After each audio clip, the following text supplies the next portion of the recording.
अकबर ने कहा था, महाराणा प्रताप, मैं आपकी बहादुरी के बारे जानता हूं, आप कितने बड़े योद्धा हो, आप केवल मेरे दरबार में एक बार सिजदा कर दो, आधा हिंदुस्तान तेरा।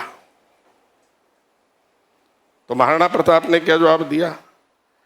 घास की रोटियां खाना स्वीकार है, जो मेरे सिर पे ताज है ये मेरा नहीं है, ये मेरे सम्मान की बात नहीं, ये मेरी मां भारती का सम्मान है, कभी शीश नहीं झुकाऊंगा।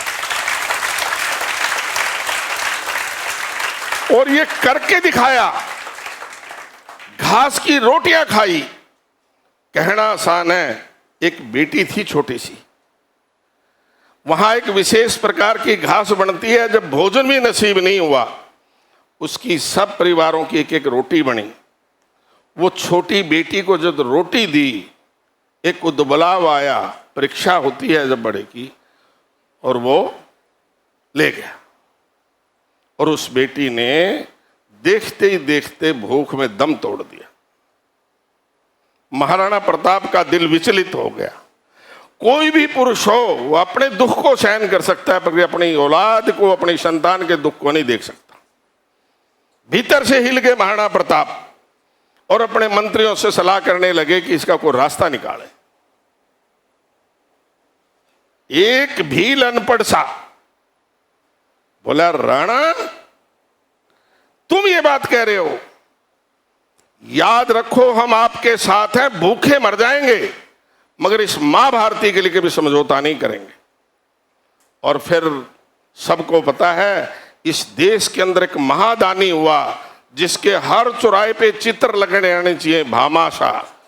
अपनी पीढ़ियों का जितना धन था ला करके महाराणा प्रताप के चरणों में डाल दिया, 10 साल युद्ध का पैसा। और अभी ऊपर के प्रबोधन में मैं कहा था, मैं जब भी किसी शहर में गडरियों को वो बेचते हुए और उनको टेम्परेरी उसमें देखता हूं, मेरा दिल हिल जाता है। अरे देश आजाद हुआ, कितने ही लोग एमएलए बन गए, मिनिस्टर बन गए, उनकी नाम पे देश में क्या क्या नहीं हुआ। वो बेचारे आज भी बिना छत के रहते हैं, आज भी उनकी बेटियों की इज्जत सुरक्षित नहीं है, वो आज भी चिमटे छाछ बेचते हैं। ऐसे महापुरुष की स्मृति के बाद आगे बढ़ते हैं कि इन लोगों ने ये जो अपना इतना बलिदान दिया, अपनी ही बेटी को भूखे मरने देख लिया, किसके लिए? इस देश के लिए।